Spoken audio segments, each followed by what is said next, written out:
Confusing, frustrating, and trying. It's easy to get lost in Florida's unemployment maze with its various programs and glitches.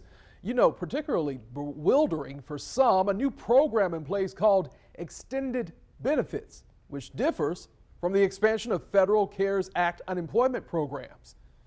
I'm confused by that myself. On your side's Jocelyn Howard is here to bring you some clarity.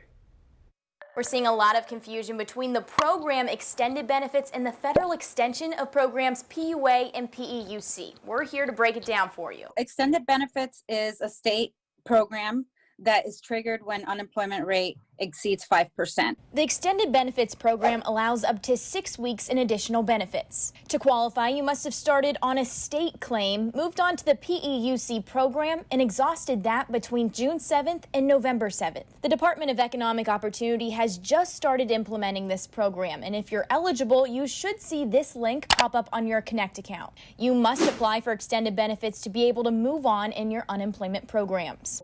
Don't wait, because then your benefit payments will be delayed. You have to apply if you see the link. Now on to CARES Act program extensions. Extended Benefits is a completely separate state program, and the extension of PUA and PEUC benefits is part of the CARES Act. On December 27th, President Trump signed the COVID relief bill that extended federal programs PUA and PEUC by 11 weeks. DEO says it's working on implementing the changes in the system to make these benefits available. It's still unclear if people on these programs will need to reapply to receive the extension. The department says in the coming weeks it will send important emails to claimants, including actions that may need to be taken on their Connect account.